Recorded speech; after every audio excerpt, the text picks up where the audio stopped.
Assalamualaikum. Pada kesempatan kali ini kita akan belajar bersama mengenai Indonesia dari masa kemerdekaan hingga masa reformasi. Materi yang pertama, Indonesia masa kemerdekaan tahun 1945 sampai 1950. Masa menjelang kemerdekaan, Jepang yang sedang menjajah Indonesia semakin terdesak hingga daerah kekuasaannya jatuh ke tangan sekutu. Pada 1 Maret 1945, diumumkan pembentukan organisasi Badan Penyelidik Usaha-Usaha Persiapan Kemerdekaan atau BPUPKI yang diketuai oleh Dr. Regiman Widyodiningrat. Dalam kegiatannya, BPUPKI melaksanakan sidang 2 kali. Sidang yang pertama dilaksanakan pada 29 Mei sampai 1 Juni 1945 yang membahas mengenai rumusan dasar negara. Pada tanggal 7 Agustus 1945 dibentuk Panitia Persiapan Kemerdekaan Indonesia atau PPKI yang diketuai oleh Insinyur Soekarno.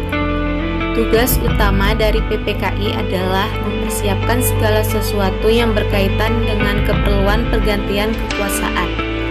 Indonesia pada masa kemerdekaan juga dilengkapi dengan peristiwa Rengas Dengklok yang diawali oleh peristiwa menyerahnya Jepang tanpa syarat. Berita ini diketahui oleh beberapa tokoh muda, terutama Sultan Syahrir.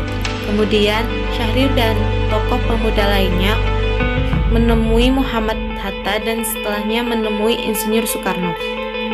Pada peristiwa ini, Syahrir mengusulkan Soekarno-Hatta agar secepatnya memproklamasikan kemerdekaan tanpa melalui PPKI karena sekutu akan menganggap kemerdekaan Indonesia sebagai suatu kemerdekaan hasil pemberian Jepang.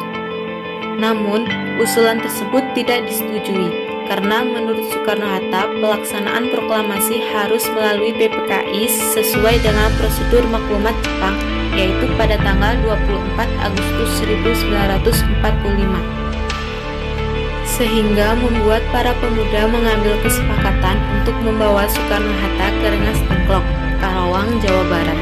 Pendapat yang berbeda tersebut akhirnya diatasi dengan datangnya Ahmad Subarjo dengan memberitahukan kebenaran menyerahnya Jepang kepada sekutu. Setelah Indonesia memproklamasikan kemerdekaannya pada 17 Agustus 1945, bangsa Indonesia masih harus menghadapi Belanda yang ingin mengembalikan kekuasaannya atas Indonesia. Dalam mempertahankan kemerdekaannya, bangsa Indonesia melakukan berbagai upaya.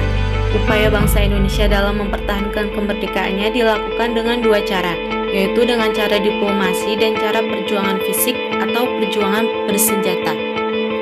Materi yang kedua, masa demokrasi parlementer tahun 1950 sampai 1959. Undang-undang yang digunakan pada masa demokrasi parlementer sebagai landasan hukum negara adalah UUD sementara 1950. Sistem pemerintahan negara menurut UUD sementara 1950 adalah sistem parlementer. Masa demokrasi parlementer di Indonesia memiliki ciri khusus yaitu banyaknya partai politik yang saling memperebutkan untuk menduduki kursi kekuasaan. Indonesia pada masa demokrasi parlementer banyak dipengaruhi oleh gejolak politik dan permasalahan ekonomi. Gejolak politik menyebabkan gangguan di berbagai tempat dan upaya perbaikan ekonomi yang tidak berjalan lancar menyebabkan meningkatnya angka kemiskinan dan pengangguran. Materi yang ketiga, masa demokrasi terpimpin tahun 1959 sampai 1965. Masa ketika Indonesia menerapkan suatu sistem pemerintahan dengan seluruh keputusan pemerintah berpusat pada kepala negara. Pada masa ini, jabatan kepala negara dijabat oleh Presiden Soekarno. Demokrasi terpimpin bertujuan untuk menata kembali kehidupan politik dan pemerintahan yang tidak stabil pada masa demokrasi parlementer. Masa demokrasi terpimpin belum pernah mencapai kestabilan secara nasional. Persaingan partai-partai politik yang menyebabkan pergantian kabinet terus terjadi.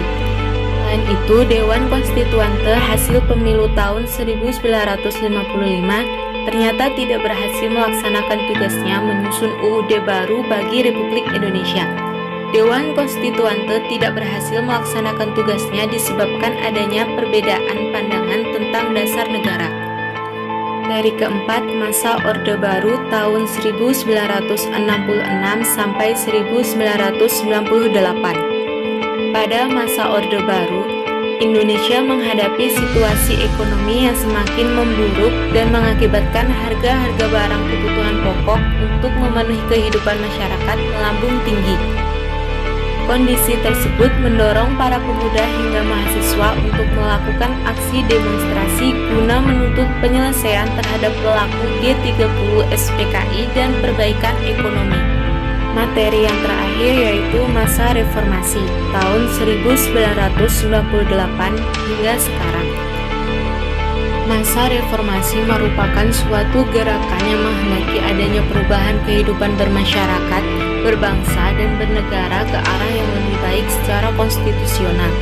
Pada masa ini, masyarakatnya lebih bebas menyuarakan berbagai aspirasinya. Hal ini didukung adanya reformasi komunikasi. Media massa seperti surat kabar, majalah, dan lainnya dapat menyalurkan aspirasi serta gagasan secara bebas. Sekian materi kali ini, semoga bermanfaat dan terima kasih. Wassalamualaikum.